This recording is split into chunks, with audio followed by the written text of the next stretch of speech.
اللہ ذو جلال کی قسم کہ آپ اس کا تجربہ کر کے دیکھیے، ان دو کلمات پڑھنے سے انسان کی زندگی میں وہ تبدیلی آتی ہے دوست زندگی میں کبھی سوچ ہی نہیں ہوتی۔ ایک چھوٹا سا کلمہ ہے، وہ کلمہ کون سا ہے؟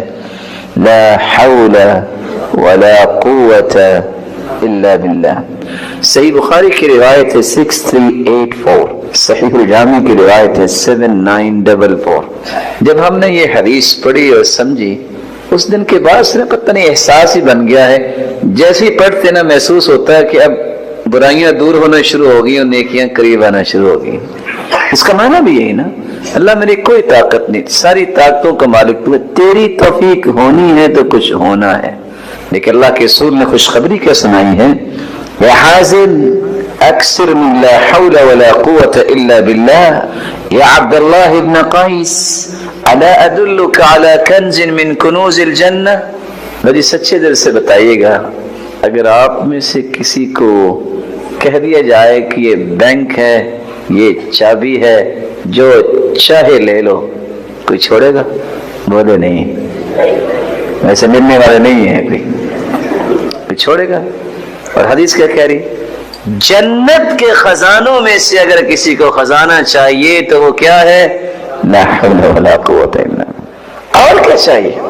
اللہ اس خزانے کو حاصل کرنے کی توفیق عطا فرمائے۔ رسول اللہ صلی اللہ علیہ وسلم نے اس چھوٹے سے ذکر کے ساتھ ایک اور ذکر کا بھی تذکرہ کیا، اور وہ ذکر کون سا ہے جس کو آپ کثرت سے پڑھیں، اور یہ میری اور آپ کی زندگی کا وہ ذکر ہے جس کی تمنا اور طلب 1400 سال سے لوگ کرتے آئے اور ہمیں بھی کرنی چاہیے، اور اولادوں کو بھی کروانی چاہیے۔ لا الہ الا اللہ، یہ وہ لا الہ الا اللہ ہے جس کے لیے اللہ نے کائنات کو بنایا۔ یہ وہ کلمہ ہے من کان آخر کلامہ لا الہ الا اللہ دخل الجنہ، جس کی زندگی کے آخری سانس جاری ہوں اور ختم ہو رہے ہوں، اور اس کی زبان پہ کلمہ جاری ہو گیا، ادھر کلمہ جاری ہوگا، ادھر یہ جنتی مہمان بن جائے گا۔ لیکن یہ بات یاد رہنی چاہیے، موت کے وقت زبان پہ وہی کچھ آتا ہے جو زندگی میں بار بار زبان پہ آتا ہے۔ امام ابن القیم فرماتے ہیں نا، وہ ایک کپڑے کا سوداگر تھا، تو جب اس کی جان نکلنے لگی تو اس کو لوگ کہتے ہیں قل لا الہ الا اللہ، لا الہ الا اللہ پڑھو۔ وہ کہتا ہے هذا القماش بدرہمین وهذا القماش بعشرة دراہم، یہ 2 درہم کا ہے، یہ 10 درہم کا ہے۔ وہ کہیں کلمہ پڑھو، اور اسی طرح کہتا کہتا مر گیا۔ شراب نوشی کرنے والے کو کہا قل لا الہ الا اللہ، کلمہ پڑھو، تو آگے سے کیا کہتا ہے اشرب انت ثم اسقنی، پہلے تم خود پی لو پھر مجھے پلانا، اور اسی طرح کہتا وہ مر گیا۔ جو کام انسان کرتا ہے دنیا میں موت کے وقت وہی یاد آتا ہے۔ ابراہیم علیہ السلام کا یقین، لوگ آگ اس قدر جلا رہے ہیں، اور خواہش اور تمنا کیا ہے ان لوگوں کی؟ قالوا حرقوا وانصروا آلہتکم، ایک علاج ہے کہ اس کو جلا دو۔ ابراہیم علیہ السلام کو راکھ بنانے کے لیے اس قدر آگ جلائی گئی، لو طار علیہ طائر سقط مشویہ، اتنی آگ کہ اگر کوئی پرندہ بھی اس کے اوپر سے اڑتا ہوا گزرتا تو بھنا ہوا نیچے گر جاتا۔ لیکن ان لوگوں نے ابراہیم علیہ السلام کو پکڑ کے نہیں پھینکا، منجنیق میں ڈال کے پھینک، کیونکہ آگ تک تو وہ بھی نہیں پہنچ سکتے۔ اللہ ذوالجلال پہ یقین کرنے والے پیغمبر کی زبان پہ ایک ہی کلمہ تھا۔ رسول اللہ صلی اللہ علیہ وآلہ وسلم کس قدر خوبصورتی سے بیان کرتے ہیں، کان آخر قول ابراہیم حین القی فی النار حسبی اللہ ونعم الوکیل، جب انہیں پھینکا جا رہا تھا، یقین کی کیفیت دیکھیے، ابراہیم علیہ السلام کی زبان پہ آخری کلمہ یہ تھا جب انہیں پھینکا جا رہا تھا، حسبی اللہ ونعم الوکیل، مجھے میرا رب ہی کافی ہے اور وہ بہترین کارساز ہے۔ ادھر یہ کلمہ ادا ہوا، ادھر اللہ ذوالجلال کا قرآن ہمیں ایک سبق دے رہا ہے۔ قلنا یا نار کونی بردا وسلاما علی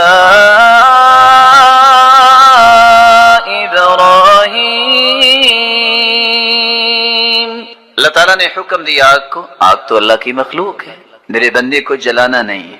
ہاتھ بھی بندھے ہوئے ہیں، پاؤں بھی بندھے ہوئے ہیں۔ ابراہیم علیہ السلام کا باپ بھی دیکھ رہا ہے، جو ہی ان کو پھینکا وہ بیٹھ گئے، آگ ختم ہو گئی سوائے ان رسیوں کے جو بندھی ہوئی تھی۔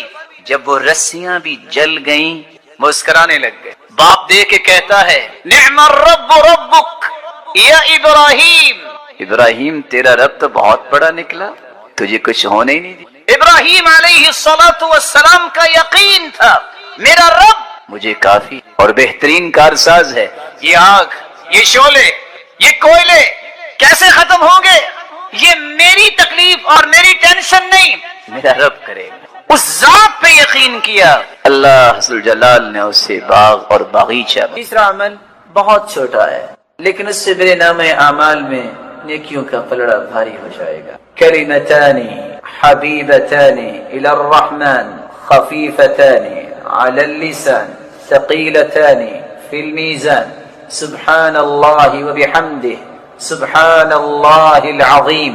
دو کلمات اللہ کو بہت پیارے ہیں، زبان پہ بہت ہلکے ہیں اور قیامت کے دن نام اعمال میں بہت وزنی ہوں گے۔ کون سے کلمات ہیں؟ سبحان اللہ وبحمدہ سبحان اللہ العظیم، کثرت سے پڑھا کر۔ اللہ کے رسول نے فرما دیا صحیح بخاری کے، اللہ کا ذکر یہ انسان کے نام اعمال کو نیکیوں سے بھر دے گا اور دنیا میں بھی سکون ملے گا۔ الذین آمنوا وتطمئن قلوبهم بذکر اللہ الا بذکر اللہ تطمئن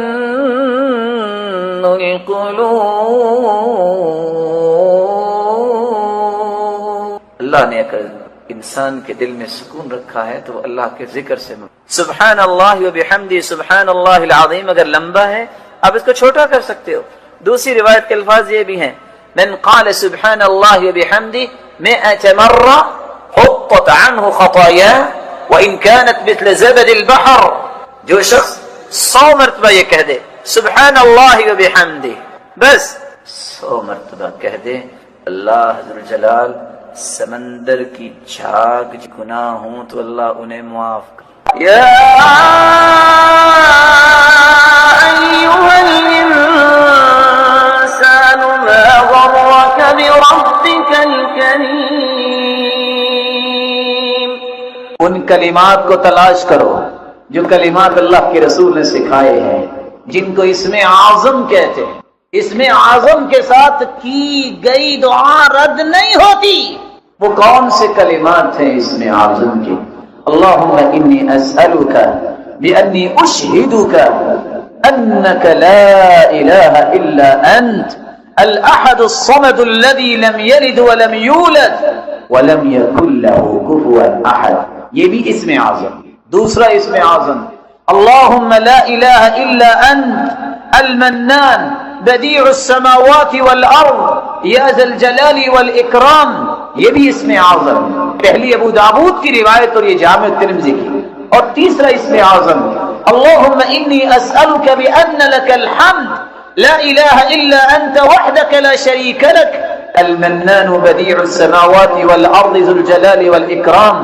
یہ بھی اسم اعظم، سنن ابن ماجہ کی روایت۔ اور سب سے آسان اگر یہ یاد نہیں ہو رہا وَإِلَٰهُكُمْ إِلَٰهٌ وَاحِدٌ لَا إِلَٰهَ إِلَّا هُوَ الرَّحْمَٰنُ الرَّحِيمُ، یہ بھی اسم اعظم۔ اگر آپ کو یہ بھی مشکل لگتا ہے الف لام میم اللہ لا الہ الا هو الحی القیوم، ان پانچوں اسم اعظم میں سے کوئی کلمہ ضرور اختیار کریں۔ اس کے بعد پھر رسول اللہ صلی اللہ علیہ وسلم پہ درود بھیجیں اور درود بھیجنے کے بعد سب سے پہلے اپنے لیے دعا کریں۔ دعا کرتے وقت ایک بات کو 3 مرتبہ ضرور کہیں۔ آپ صلی اللہ علیہ وسلم کا طریقہ تھا كان اذا دعا دعا ثلاثا واذا تكلم تكلم ثلاثا، جب بھی آپ دعا کرتے تو 3 مرتبہ دعا کرتے اور دعا میں زور پیدا کریں۔ یہ نہ کہیں اللہ اگر تو چاہتا ہے تو دے دے، نہیں، انہ لا مستکرہ، اللہ کے فیصلوں کو روکنے والا ہے۔ یہ کہو کہ اللہ مجھے دے، کثرت سے یہ بات کہیں۔ آپ اپنے رب سے مانگ رہے ہیں، اگر آپ چاہتے ہیں تو دے دے، نہیں، اس یقین کے ساتھ دعا کیجئے یا اللہ مجھے یہ چاہیے اور میں نے لے کے ہی جانا۔ جو شخص نماز کے بعد 33 مرتبہ سبحان اللہ، 33 مرتبہ الحمدللہ، 34 مرتبہ اللہ اکبر کہہ دیتا ہے، اسے ملتا کیا ہے؟ 5 انعام ملتے ہیں۔ پہلا انعام، اللہ کے رسول صلی اللہ علیہ وسلم نے فرمایا غفرت عنہ خطایا وان كانت مثل زبد البحر، اگر کسی کے سمندر کی جھاگ جتنے بھی گناہ ہوں سب کے سب معاف کر دیے جاتے ہیں۔ 4 دوسرے انعام کیا ہے؟ صحابہ آ کے کہتے ہیں اللہ کے رسول، وہ امیر صحابہ حج بھی کرتے ہیں، عمرہ بھی کرتے ہیں، جہاد بھی کرتے ہیں، صدقہ بھی کرتے ہیں، کیونکہ ان کے پاس مال زیادہ ہے، ہمیں بھی کوئی ایسا نسخہ بتائیے کہ ہم ان کے برابر نیکیوں میں ہو جائیں۔ اللہ کے رسول نے فرمایا نماز کے بعد 33 مرتبہ سبحان اللہ الحمدللہ اللہ اکبر کہو گے، جو درجہ حج کا انہیں ملتا ہے تمہیں بھی ملے گا، جو عمرے کا اور جہاد اور صدقے کا انہیں ملتا ہے تمہیں بھی اللہ عطا کریں گے۔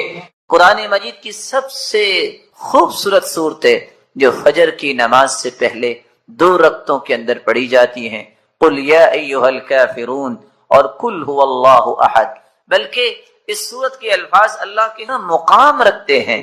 ان الفاظ کے ساتھ اگر دعا کی جائے تو یہ اسم اعظم بن جاتا ہے، جو بھی دعا کی جائے اللہ اس دعا کو رد نہیں کرتے۔ رسول اللہ صلی اللہ علیہ وسلم کے صحابی بیان کرتے ہیں، میں رسول اللہ صلی اللہ علیہ وسلم کے ساتھ مسجد میں داخل ہوا، ایک شخص نماز پڑھ رہا تھا اور دعا کر رہا تھا، اللہم انی اسألک بأنی اشہد ان لا الہ الا انت الاحد الصمد الذي لم یلد ولم یولد ولم یکن له کفوا احد۔ ان الفاظ کے ساتھ اس نے دعا کی تو اللہ کے رسول صلی اللہ علیہ وسلم فرمانے لگے والذی نفسی بیدہ لقد سألہ باسمہ الاعظم الذی اذا سئل به اعطى واذا دعی به اجاب، اس ذات کی قسم جس کے ہاتھ میں میری جان ہے، اس شخص نے اسم اعظم کے ساتھ دعا کی، اور جو ان کلمات کے ساتھ دعا کرتا ہے، جو بھی سوال کرتا ہے اللہ رب العزت اسے عطا کر دیتے ہیں، جو بھی دعا کرتا ہے اللہ رب العزت اس کی دعا کو قبول فرماتے ہیں۔ بلکہ رسول اللہ صلی اللہ علیہ وسلم نے فرمایا جو سورۃ الاخلاص کی تلاوت کرتا ہے اللہ رب العزت اس کے گناہوں کو بھی معاف فرما دیتے ہیں۔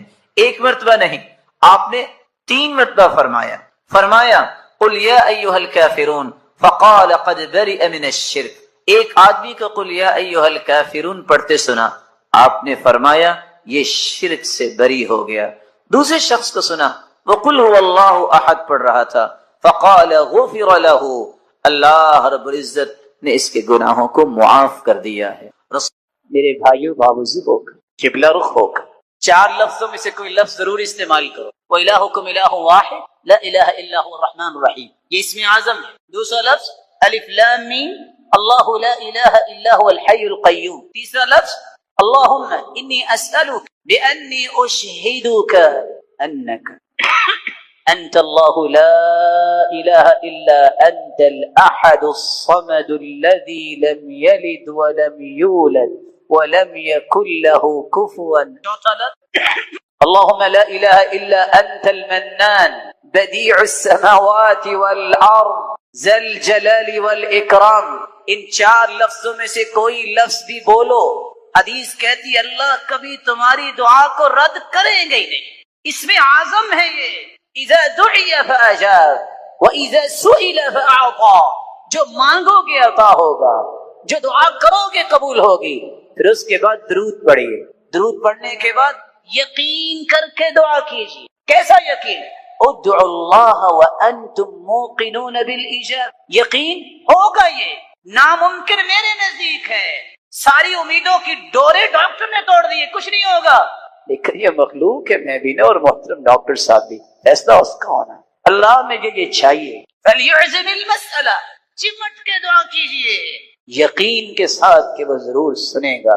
رسول اکرم صلی اللہ علیہ وآلہ وسلم جو ہم سب کے لیے نمونہ ہیں، اللہ عز و جلال نے اس ہستی کو ذات کے اعتبار سے بھی بے مثال بنا، آدم سے لے کر آج تک، اور قیامت تک آنے والی انسانیت میں ایسی ہستی نہ آئی ہے نہ قیامت تک آئے۔ جس طرح وہ مخلوق میں سے ذات کے اعتبار سے بے مثال ہے، اسی طرح صفات کے اعتبار سے بھی بے مثال ہے۔ آپ کی ایک صفت یہ بھی ہے، كان النبی اشد حیاء من العذراء فی خدرها، اللہ کے پیارے پیغمبر پردہ نشی کمواری عورتوں سے بھی زیادہ حیا کیا کر۔ وكان اذا رأى شيئا يكرهه عرفناه في وجهه، صحابی کہتے ہیں کہ اگر وہ کسی چیز کو ناپسند کرتے تو ہم آپ کے چہرہ مبارک سے پہچان لیتے کہ آپ کو پسند نہیں ہے۔ آپ صلی اللہ علیہ وسلم ایسے کوئی الفاظ نہیں بولا کرتے، اس لیے نہیں بولا کرتے تھے کہ حیا ایک ایسی عظیم نعمت اللہ نے عطا کی تھی، اور جس کو اللہ عطا کر دیتا ہے وہ ہر قسم کی برائیوں سے اپنے آپ کو بچا لیتا ہے، تو وہ تو ذات ہی معصوم تھی، اس سے بڑی ذات تو اللہ نے پیدا ہی۔ رسول اکرم صلی اللہ علیہ وسلم نے فرمایا، حیات اللہ ذو الجلال نے اپنی صفت بھی بیان کی ہے، ان ربکم حیی کریم یستحیی من عبدہ اذا رفع یدیہ الیہ ان یردہما صفرا خائبتین۔ لوگوں، جب انسان گناہ کر کے ہاتھ اٹھا دیتا ہے، گناہ اس نے کیے ہیں، اللہ کو حیا آ رہی ہوتی ہے کہ میرا بندہ اب سچی توبہ لے کے آئے گیا ہے تو میں اس کے ہاتھوں کو خالی ہوں۔ یہ اللہ کی بھی صفت ہے حیا کرنا، اللہ بھی پردہ پوشی کرتا۔ من ستر مسلما سترہ اللہ یوم القیامہ، کسی کی ذاتی اگر غلطی ہو اس پہ پردہ پوشی کو کرتا ہے تو قیامت کا دن ہو یجعلہ اللہ تحت کنفہ، اللہ چھپا کے اس سے پوچھیں گے، کوئی نہیں دیکھ رہا ہوگا، میرے بندے یہ تو نعم یا رب اظلمک عبدی، میرے فرشتوں نے کوئی غلط تو نہیں یا رب، لا یا رب نہیں میرے مالک۔ اللہ فرمائیں گے تو نے ایک کام کیا دنیا، تیرے اندر حیا تھی، تو نے لوگوں کی ذاتی غلطی پہ پردہ ڈالا، چپکے سے جنت چلے جاؤ۔ اللہ تعالیٰ یہ صلاحیت مسلمانوں کو۔ چھوٹی سی آخری بات کر کے میں اور آپ کے اندر حیا کیسے پیدا کر سکتے ہیں؟ بڑا مہم سوال ہے کہ حیا کی اتنی عظمت تو ہے لیکن میں پیدا کیسے کر سکتا ہوں؟ اس کا پہلا طریقہ یہ ہے، جتنا ایمان مضبوط ہوگا اتنا حیا مضبوط۔ حدیث آپ نے سن لی ہے، حیا اور ایمان اکٹھے، حیا چلا جائے تو ایمان بھی۔ اپنے ایمان کو مضبوط کیجیے اور ایمان مضبوط ہوتا ہے قرآن و حدیث میں۔ دوسرا طریقہ جسے آپ اپنے اندر حیا پیدا کر سکتے ہیں، استشعار مراقبۃ اللہ سبحانہ وتعالی، اللہ عز و جلال کی مراقبت کا احساس کرنا۔ میں جہاں بھی چلا جاؤں گا میرا رب، میں جہاں بھی چلا جاؤں میرا رب تو دیکھ رہا۔ اللہ عز و جلال کی یہ مراقبت کا احساس جب انسان کو، تو پھر انسان اپنے اندر حیا پیدا کر۔ قرآن مجید کے اندر اللہ عز و جلال نے العلیم 130 مرتبہ اس کلمے کو وارد کیا۔ العلیم کا مطلب یہ اللہ کی صفت ہے، وہ جانتا۔ اللہ عز و جلال نے 130 مرتبہ اس کا تذکرہ کیا۔ اللہ کے نام پڑھنے چاہیے، یاد کرنے چاہیے، ان کے معنی پڑھنے چاہیے۔ اور اللہ عز و جلال البصیر، اللہ دیکھ رہا ہے، دیکھنے والا ہے۔ 31 مرتبہ قرآن مجید میں اللہ تعالیٰ نے اس آیت کو وارد کیا۔ میں ساری دنیا سے بھی چھپ جاؤں لیکن اس سے نہیں چھپ سکتا۔ اس سے انسان کے اندر حیا پیدا ہوگی۔ اور ویسے بھی حدیث میں آتا ہے، جو 99 نام یاد کر لیتا ہے اللہ تعالیٰ اس کے بدلے اسے جنت۔ آپ کیا سمجھتے ہیں کہ ایک انسان غموں سے ٹوٹ چکا، مصیبتوں سے چور ہو چکا، گردن جھک گئی، قدم بوجھل ہو گئے، سوچ آگے سفر کرنے سے اپنے ہاتھ کھڑی کر چکی، علاج کیا ہے؟ انزائٹی ہے، ڈپریشن ہے، نہ جانے کون کون سی بیماریوں نے گھیر رکھا ہے، ڈاکٹر کہتے ہیں لا علاج ہے۔ زبان سے یہ الفاظ ادا کرو، اللہم انی عبدک وابن عبدک وابن امتک ناصیتی بیدک ماض فی حکمک عدل فی قضاؤک اسألک بکل اسم هو لک سمیت به نفسک او انزلته فی کتابک او علمته احدا من خلقک أو استأثرت به في علم الغيب عندك أن تجعل القرآن العظيم ربيع قلبي ونور صدري وجلاء حزني وذهاب همي وغمي۔ اتنے الفاظ انسان پڑھ لے، دنیا جہان کے غم اس کے سر پہ سوار ہیں، اللہ سارے اتار دیتے ہیں اور اس کے دل کو قرآن مجید کو اس کے لیے بہار بنا دے۔ ساتھی صحابہ نے پوچھا اللہ کے رسول یہ ہم سیکھ نہ لیں؟ اور ساتھ کیا فرمایا؟ وَأَبْدَلَهُ مَكَانَهُ فَرَجًا، دنیا کی ہر مشکل کی جگہ اللہ آسانی لے آتے ہیں۔ فرمایا جو بھی سنے نا اس کو یاد کرنا چاہیے۔ اللہ يبسط الرزق لمن يشاء ويقدر وفرحوا بالحياة الدنيا وما الحياة الدنيا في الآخرة إلا متاع. رزق دینے والا تو جس کو چاہے دے کے آزمائے، جس کو چاہے تنگی دے کے آزمائے. آزمائش دیکھنا یہ ہے کہ کون اس میں کامیاب ہوتا ہے. کافر دنیا کی رنگینی سے خوش ہوتے ہیں، انہیں شریعت سے کوئی سروکار نہیں. پیسہ کیسے مل سکتا ہے، مال کیسے جمع ہو سکتا ہے، ان کی صرف ایک ہی سوچ ہوتی ہے کافر. وَفَرِحُوا بِالْحَيَاةِ الدُّنْيَا. اللہ نے ساتھ ہی فیصلہ سن دیا وَمَا الْحَيَاةُ الدُّنْيَا فِي الْآخِرَةِ إِلَّا مَتَاعٌ. اور آخرت کے مقابلے میں پوری دنیا اتنی ہے جتنا ایک متاع ہوتا ہے. متاع کیا ہے؟ امام اصمعی رحمہ اللہ جب اس آیت پہ پہنچے تو سوچتے ہیں متاع کس کہ اللہ نے پوری دنیا کو متاع کہہ دیا ہے کہ دنیا تو ہے ہی متاع. عربی کا امام ہے، دیہاتوں میں نکلا کہ اس کا معنی میں دیکھتا ہوں کہ لوگ کرتے. جب یہ آواز سنی تو حیران رہ گئے. ایک ماں بیٹی سے کہہ رہی تھی یا بنتی ہات المتاع. ایسا پھٹا پرانا کپڑا جس کو استعمال کیا جاتا ہے کسی چیز کی صفائی کے لیے، عام زبان میں جس کو ٹاکیاں بول دیا جاتا ہے، پوری دنیا کی قیمت کو اللہ نے اس پھٹے پرانے کپڑے سے تعبیر کی. آخرت کے مقابلے میں اس کی کوئی حیثیت. بلکہ رسول اللہ صلی اللہ علیہ اگر اللہ عز و جلال کہ ہاں دنیا کی ایک مچھر کے پر جتنی بھی قیمت ہوتی تو اللہ کسی کافر کو پانی کا گھونٹ نہ پلاتا. کافر مسلمان کو بھی دے رہا ہے، بلکہ کافر دنیا میں انجوائے کرتے ہیں، وقتی انجوائے کرتے ہیں، مال ان کے پاس زیادہ ہوتا ہے. مومن کے لیے چونکہ آخرت میں ہے اس لیے اسے دنیا میں کچھ صبر کرنا پڑتا. تو کافر کی خوشی مال و متاع کو جمع کرنے میں ہوتی ہے. ہدایت، شریعت، اللہ کی کتاب، اس کے رسول کی محبت اور اسی طرح جنت کے نظارے، یہ ان کی خوشی نہیں ہوتی اور نہ ہی انہیں نصیب ہی ہوں. کافر ایک دوسری چیز پر بھی خوش ہوتا ہے. فَلَمَّا جَاءَتْهُمْ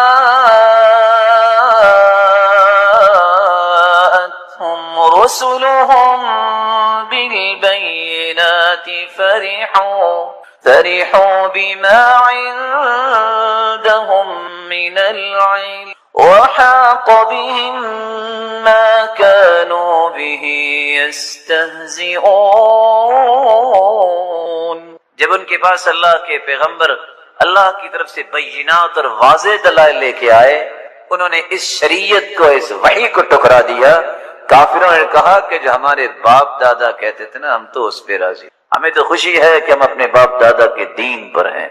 فرحوا بما عندهم من العلم.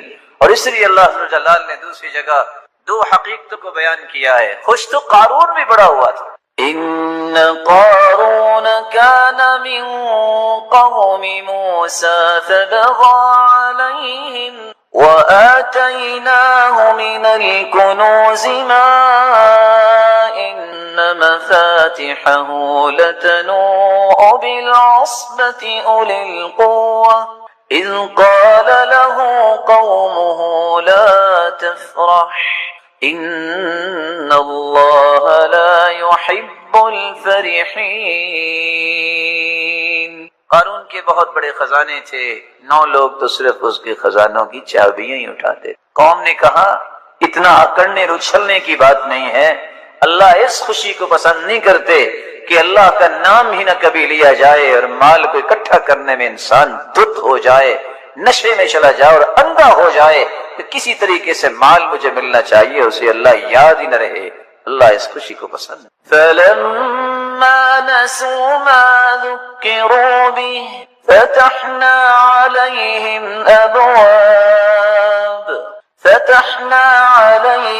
أَبْوَابَ كُلِّ شَيْءٍ حَتَّى إِذَا فرحوا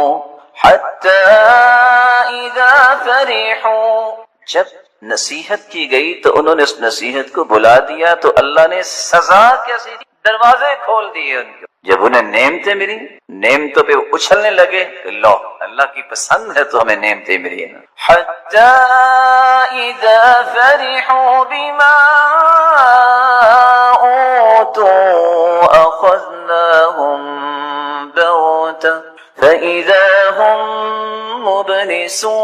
مبلسون فقطع دابر القوم الذين ظلموا والحمد للہ رب العالمین۔ ایک شخص آ کے کہتا ہے یا رسول اللہ صلی اللہ علیہ، میں ایک مسئلہ لے کر آیا ہوں آپ کے پاس، اس مسئلے نے قد ارہقتنی واسقمتنی، اس نے مجھے توڑ کے رکھ دیا ہے، میں بیمار ہو گیا ہوں اس مسئلے، مجھے اس کا حل غم دیکھیے۔ رسول اکرم صلی اللہ علیہ وسلم نے یہ کون سی بات جس نے تمہیں توڑ کے رکھ دیا ہے، تھکا دیا ہے، بیمار کر دیا ہے؟ احزنتنی، اس شخص نے کہا کہ مجھے غم زدہ کر دیا۔ کس چیز نے غم زدہ کیا ہے؟ اللہ کے رسول اس چیز نے غم زدہ کیا ہے کہ میں جہنم سے کیسے بچ سکتا ہوں اور جنت میں کیسے یہ ہے غم، یہ ہے اصل فکر کی بات، یہ ہے اصل سوچنے کی بات، جس کو قرآن مجید نے کچھ یوں بیان کیا ہے، فَمَن زُحْزِحَ عَنِ النَّارِ وَأُدْخِلَ الْجَنَّةَ فَقَدْ فَازَ وَمَا الْحَيَاةُ الدُّنْيَا إِلَّا مَتَاعُ الْغُرُورِ۔ اس کو اللہ نے جنت میں داخل کر دی، اصل کامیابی ہے۔ دنیا تو دھوکے کا سامان ہے، میں اور آپ اگر اپنے آپ کو دھوکہ دیتے رہیں گے کہ دنیا کوئی دیکھے آخرت کی کیا ضرورت ہے، یہ دھوکہ ہم اپنے آپ کو دیں، اسی کا کوئی نقصان۔ آج چاروں طرف ایک ہی آواز ہے کہ مجھے خوشی ملنی چاہیے۔ صحابہ کرام کی زندگی کا ترہ امتیاز تھا کہ میں کس کس کو خوشی دے سکتا ہوں۔ رسول اللہ صلی اللہ علیہ وسلم کے پاس ایک آدمی آتا ہے اور آ کے سوال کرتا ہے، ای الناس احب الی اللہ، اللہ کے پیارے پیغمبر ایک سوال کرنا چاہتا ہوں۔ ہر شخص دنیا میں کوئی کسی کا پیارا بننا چاہتا ہے، میرا سوال یہ ہے کہ اللہ ذوالجلال کے ہاں سب سے محبوب ترین انسان کون ہے؟ ابھی اس سوال کا جواب نہیں آیا، اس نے ایک دوسرا سوال کر، وَأَيُّ الْأَعْمَالِ أَحَبُّ إِلَى اللَّهِ، اللہ کے رسول صلی اللہ علیہ وسلم، لوگ ایسے کام کرتے ہیں جو اچھے کام ہو، جن کو اللہ نے نیک طینت بنائی ہو۔ میرا سوال یہ ہے کہ سب سے محبوب ترین عمل کون سا ہے اللہ کے نزدیک؟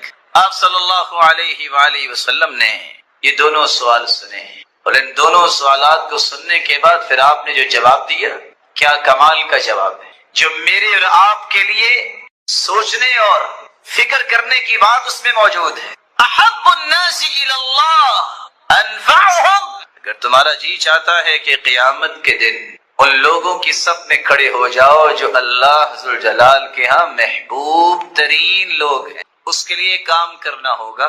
انفعهم للناس، وہ لوگ اس صف میں کھڑے ہوں گے جو لوگوں کو سب سے زیادہ نفع پہنچانے والے، زبان سے نفع، اپنے مال سے نفع، اپنی عقل و فراست سے نفع، علم و دانش سے نفع، کس طرح لوگوں کو نفع مل سکتا ہے اس کی ایک ہی فکر ہوتی ہے، اور یہاں فکر ہوتی ہے کس طرح مجھے نفع مل سکتا ہے۔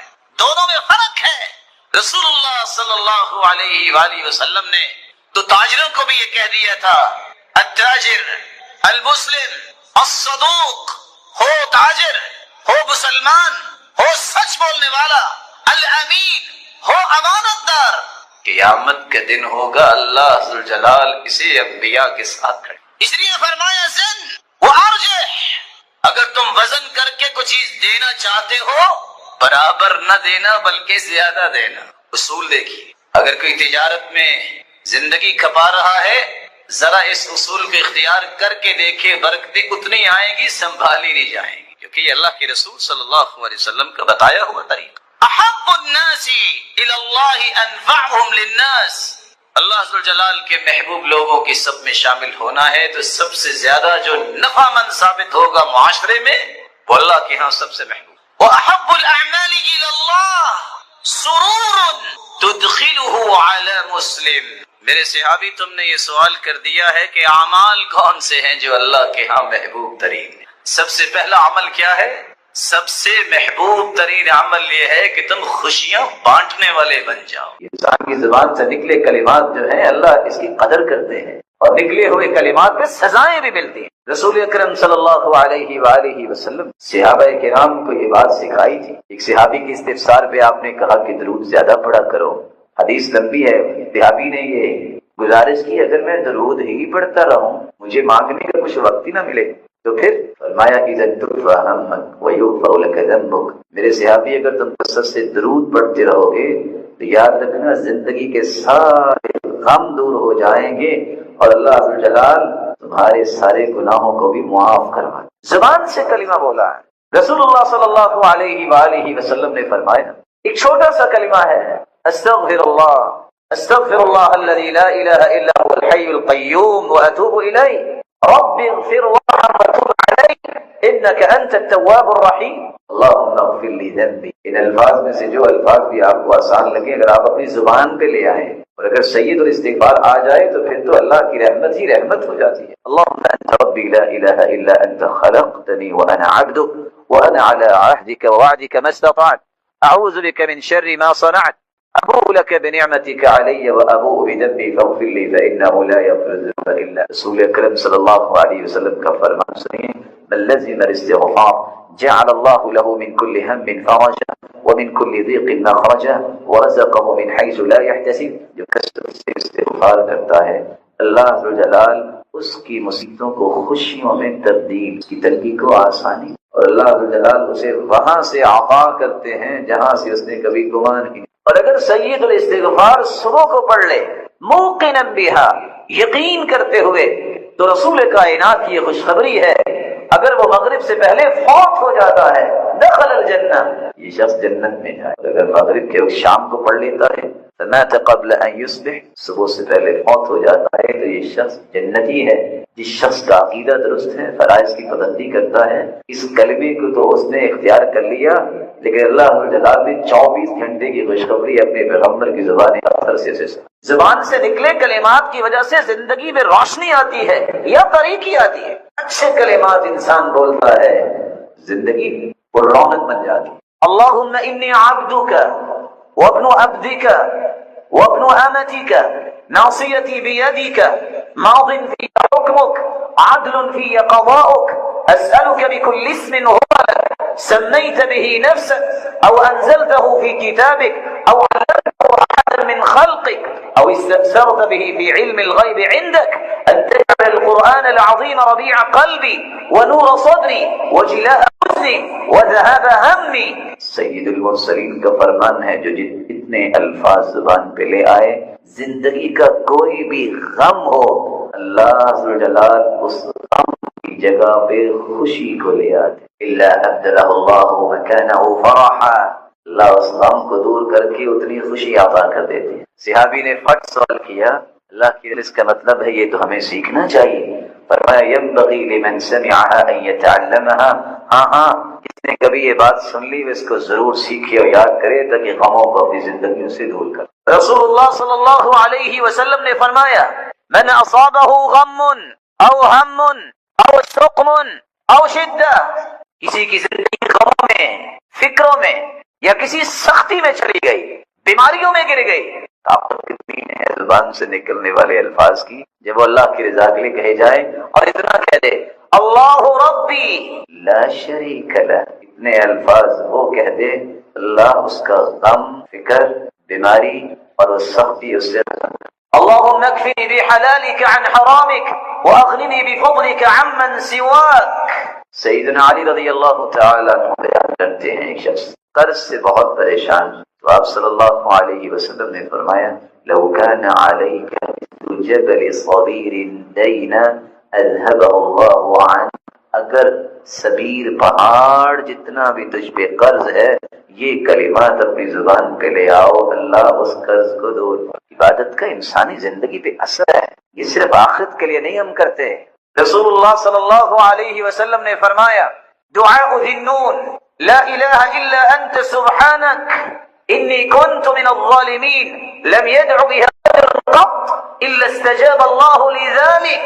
زندگی کے کسی پریشانی میں اگر کوئی ایک کلمہ پڑھ لیتا ہے لا الہ الا انت سبحانک انی کنت من الظالمین لم يدع بها رجل قط الا استجاب اللہ لذلك، جب بھی یہ کلمات اپنی زبان پہ لائے اور دعا کر دے اللہ عز و جلال اس کی دعا کو رد نہیں۔ بسم اللہ میں اور آپ اللہ کو کیسے راضی کر سکتے ہیں؟ اللہ کو راضی کرنے کا سب سے پہلا طریقہ اپنی زبان کو خوبصورت بنائیں۔ اپنی زبان میں نرمی پیدا کرو، اپنی زبان کے الفاظ خوبصورت بناؤ۔ یہ زبان تو ایک دکان کا تالا ہے، جب یہ کھلتا ہے تو پتہ تب لگتا ہے کہ اس دکان میں سونا تھا کہ کوئلہ ہے۔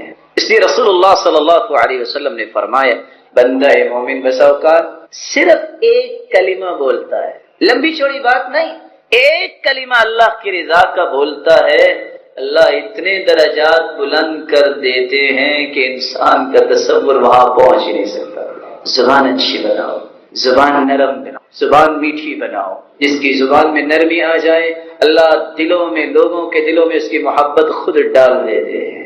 اللہ کے رسول نے فرمایا جنت میں اللہ کرسٹل کے گھر بنائیں گے، گھر میں بیٹھا ہے پورے جنت کو گھر میں بیٹھے دیکھ رہا ہے۔ اللہ کے پیارے پیغمبر یہ تو بتائیے یہ کس کے لیے ہے؟ آپ نے 4 نشانیاں بیان کی، جو زبان میں نرمی پیدا کر لے، جو لوگوں کو سلام کہے، جو لوگوں کو اللہ کی رضا کے لیے کھانا کھلائے، اور لوگ سوئے ہوئے ہوں اور یہ تہجد پڑھنے والا ہو، یہ گھر اللہ نے ان کے لیے تیار کیے۔